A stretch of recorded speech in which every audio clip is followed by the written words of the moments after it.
What's up, squad? It is 5 degrees out, but I'm not going to stop until I talk to you guys about a super affordable set of digital night vision goggles that were sent to me for testing for this 2025 season.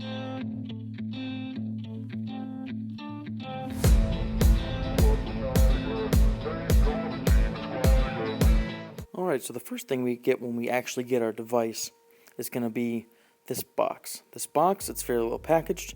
We're going to unbox it here, and we're going to take a look at what's inside, all the different accoutrements that come with the actual device, and we're going to take a look at how this might be able to be fitted for helmet or ball cap use.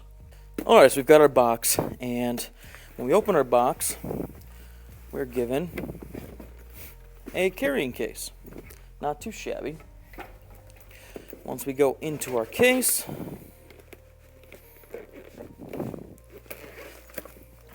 we're greeted with different things, the device itself, some mounting hardware. You notice here, this right here is mounting hardware for your ball cap or other wearable, if you so choose, and the appropriate hardware for that. This right here is an extender, depends on what it is you might need. Then the device itself, it is a binocular style device. It fits nicely back in here. Right here, this is what we're going to be focusing on shortly. This is the included device to go onto a helmet. We have additionally some foam and like a lanyard, so you can carry it around your neck like a binocular set. You have a charging cable. You also have a device to connect to different types of, so you have your Lightning, your USB-C, and your USB style 2 or A style connector for PCs or what have you. So we're going to go ahead and take a look at how I connect this to my helmet, because that's the primary use for me. And then we're going to get into some testing, both during day and during night, with recording internally in different settings. So, like I said, I'm going to be primarily using these with a helmet. So here's my helmet. And what's kind of nice is even though the included piece, there's some metal included on it, it's primarily made of polymer. It's a ratcheting style thumb screw, so no actual tools needed. However, you can use a Phillips for additional leverage. So, in order for me to put it onto my helmet, I'm just going to take it. I'm going to thread the piece there.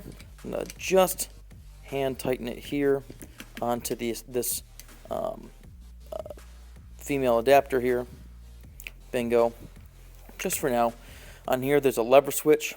I'm going to go ahead and begin to mount it by putting it in the top first. Then I'm going to push up on the actual tab, push down, and it locks in. And then from there, I'm going to just thumb tighten it until I can get it set.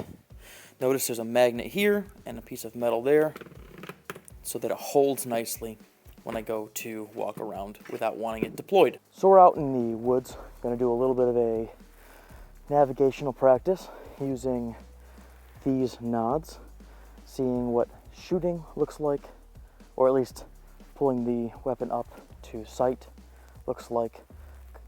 Get some recording through the actual nods themselves. I know it's daytime, but for the camera's sake, this is our daytime practice for that. See what navigation's like under the magnification, and then also see whether passive or active aiming situations are better for this set of binos. Okay, so as I'm trying to sight up here with my sight itself, I can tell when I'm actually sighted in, but in order for me to adjust the actual angle, or sorry, the focus, for me to get my reticle in focus, I don't actually believe that it's possible. So this is definitely going to be primarily an active sighting system, which isn't necessarily a huge deal, but is kind of a bummer for not being able to use passive for sneaking up. Now, same deal, when I've got them down, it's focus is the issue, primarily when I'm going to try and use your pistol. So I could get them focused all the way back on me, which I'm pretty good at point shooting, but that's beside the point. Even whenever I focus all the way, the point of focus is still too close. I can see my front sight post, but it's beside the point. I'd be point shooting into danger regardless. So now we're on to the navigational aspect. You're actually getting a recording from the headset itself, and it is daylight. It is about 1 o'clock. I'm trying to shift my focus. It's about, I'm not sure if it's a 4x magnification or 2x, but I'm definitely, if I were to show my hand, that's furthest reach out. I'm trying to decide where my focus should be primarily if I'm navigating. So if I were to try to navigate a little ahead of me, I'm taking this into account my safety. So if I'm going to try and navigate this area, I would argue, because you can make this 1 or 2 or by tube here, 2 tubes.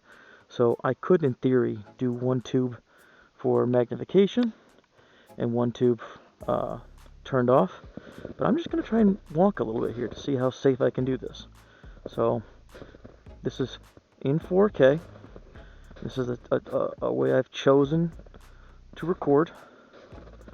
So this is kind of tough. I'm not going to lie. I would not like to do this in the woods. Maybe in an open field. Maybe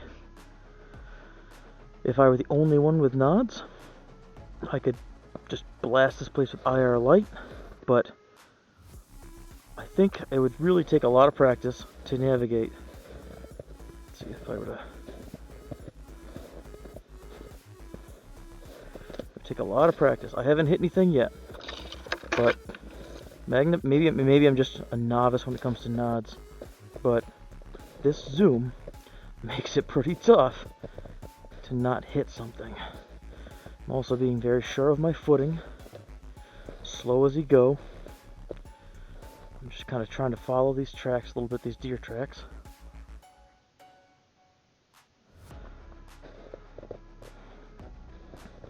If I were second man, it wouldn't be that big of a deal.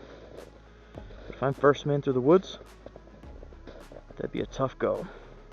So as you can see, navigating is kind of a challenge. I would definitely argue that active, so a laser IR laser is a better scenario situation to be using the headset for. I would also argue that navigationally, it's a challenge to get through the different parts of the woods. So this might be like a really good set of binos for observing or for defending, where your primary objective is to sit put, be able to identify PID, and to go through and defend an area, rather than trying to navigate and approach an area unless you're getting to a point where you're going to be able to use your white light, for example. But hey, who knows? Maybe they'll really shine when we take them out into the night to see kind of a similar gauge as to how we potentially could use these for airsoft. So now we're in high sensitivity mode for night vision. I had it in low before when I was using it on, to mess around with IR before. This is high sensitivity mode. So it literally looks like daylight, when in reality there's about 20% light. Again, there's your tree line about 70 yards away.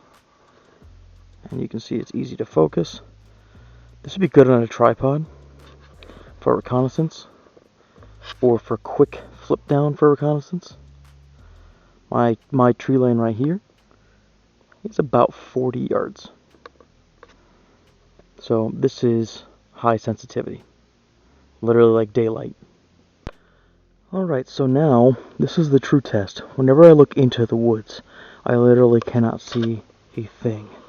But whenever I look into the woods now, I can see clear as day everything that's going on. It is about 10% light. And this is where hunting, even if I wanted to PID, if you will, an animal, I could clearly see whether that was a buck or a doe or what have you, and easily be able to determine, whether or not we have a shooter on our hands or not. So just for some contrast, again, this is high sensitivity. I'm going to go to the lowest IR setting. We can kind of see that it really starts to go crazy. So I'm going to lower my sensitivity. Now this is low sensitivity, low laser, or low light, but I can blast this pretty significantly. So if you're looking for long distance, this is a pretty good tool. Now when we go to this mode, we do drop sometimes from 4K when we go into high sensitivity modes to a lower resolution, but we'll see what happens in post. Alright, so now we are at 0 visibility. Naked eye can barely make out the white of the contrasting snow. We're going to go into first, this is low sensitivity, and then we're going to go first IR. For reference, this is what my phone is able to capture on auto for the video within that woods. At the same time I just captured the other bit. My naked eye, I can kind of make out what I see against the contrast of the white snow, but not with much detail. Yeah, this is what outside looks like versus high sensitivity. High sensitivity with no IR. Back in the woods again. Again, it's kind of harder to make out some detail. If we go a little bit of IR, boy oh boy, it almost blows it out. You have to be dark. I would have to say though, if I want to throw some serious light downrange, to PID some folks that tree line is 110 yards, 120 yards. I think this is a pretty good reconnaissance tool in all kinds of varying weathers and all kinds of varying, problems. Now, throwing IR light like this against IR light, you're a beacon, but against animals, it's not that bad. This is 3. There's 7 light capabilities. Not too shabby. Okay, let's see what one looks like. And again, this is against no IR. You get some moire effect, but that's about it. Alright, so it is absolutely 0% visibility out, even with white snow and some diffused moonlight. So I've got us in 0 IR with 1, setting 1 IR. I can get pretty detailed. Second light level, third, fourth, and it just blows out from here. So we're going to try and turn this, change the setting here. Now we're in low IR sensitivity, and on the first emitter setting, second setting, and you're going to be able to see, even on low, at 40 yards, you can easily make out most details. Let's see, so now if I want to really push the limits, that's about 200 yards away. I can easily make out lots of detail. This is the last and final setting, really throwing the light out there. And again, this is no IR. Back to 1. I thought I'd also point out this enhanced 360p, enhanced night vision. I'm not sure the difference, to be frank.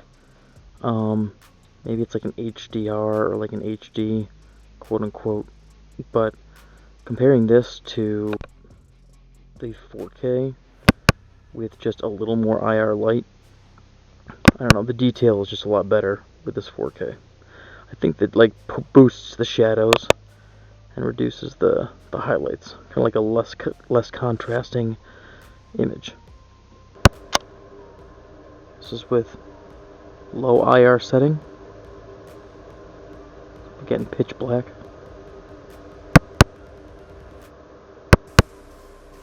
There's 7 settings for brightness.